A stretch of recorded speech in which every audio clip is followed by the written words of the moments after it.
Hello friend, कशा आहात? मस्त मजेत. तर आता आहे श्रावण महिना चालू आणि उपवास असतो, तर मी बनवले आहे साबुदाणाचे वडे.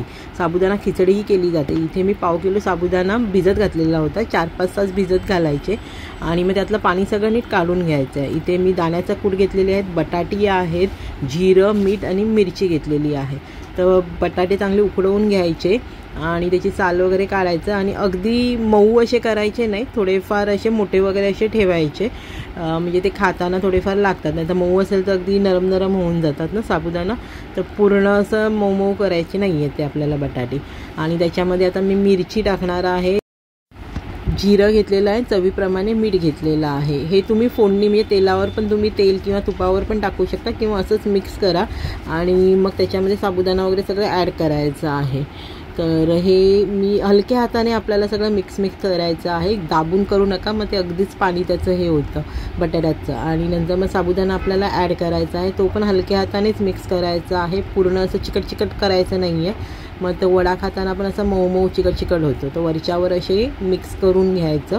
अशा प्रकारे करून घ्या. ते चांगले असे कुरकुरीत वडे होतात. आपल्या करण्यावर आहे ते, आपण कसं करतोय त्याच्याप्रमाणे ते असं. तेल चांगलं तापलेलं पाहिजे आणि नंतर ते मंद आचेवर ठेवा. एकदा तेल तापल्यानंतर तसं जास्तीच मिक्स करायचं नाही आहे, थोडंफार करून ठेवून द्यायचं आहे. आणि माझ्याकडे थोडे अजून उरलेले होते साबुदाणे, ते पण मग मी ॲड केले. म्हणजे मला जरा ते वाटलं की हे याच्यामध्ये भरतील म्हणून, कमी नको वाटायला, म्हणून मी ते अजून ॲड केले. तर तुम्ही पण अशाच प्रकारे करता का वेगळी काही मेथड आहे तर मला कमेंटमध्ये सांगा. कोणीच कमेंट करत नाही, प्लीज कमेंट करा, म्हणजे मला पण कळेल की तुम्हाला व्हिडिओ कसे वाटत आहेत, काय बघायला आवडतं आहे, किंवा माझ्या काही रेसिपीमध्ये काही चूक होत असेल तर ते पण तुम्ही मला सांगा की बाबा हे असं नाही करायचं आहे. तर नंतर ह्याचे तुम्ही आपले गोल असे बॉलसारखे पण साबुदाण्याचे वडे करू शकता किंवा नॉर्मल असे चपटे वडे पण करू शकता. तुमच्यावर आहे, जो तुम्हाला शेप द्यायचा आहे तो तुम्ही करून घ्या. मी खूप असं दाबायचं नाही आहे घट्ट, वरच्यावर असं हलकं ठेवा.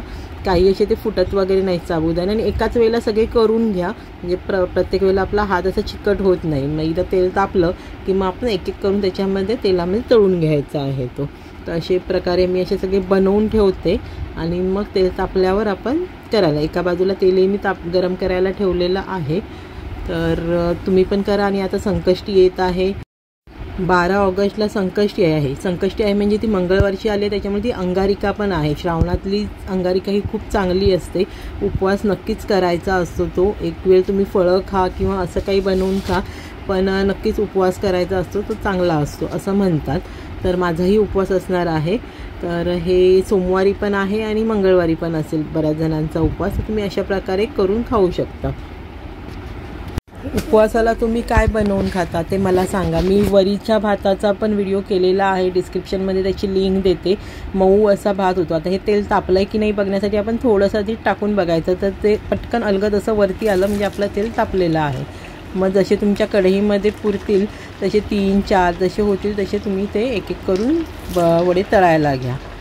आणि हे तुम्ही मुलांच्या डब्याला पण देऊ शकता. मी स्वराला, मी माझ्या मुलीला डब्यातही दिले होते. ते सकाळी करून दिलेले, आदल्या दिवशी करून ठेवले तर त्याचं तेल सुटतं आणि चिवट होतात मग ते. तर मग सकाळी मी हे बनवून थोडं ठेवून दिलेलं आणि मग तिला सकाळी स्कूलला जाताना गरमागरम असे तळून दिलेले. म्हणजे ती शॉर्ट ब्रेक किंवा लाँग ब्रेकला खाता येतात मुलांना.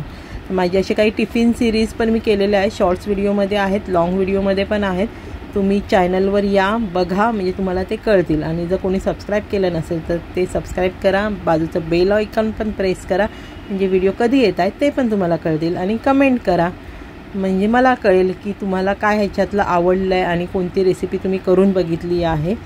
आणि असेच व्हिडिओ बघण्यासाठी लाईक करा, शेअर करा, सबस्क्राईब करा.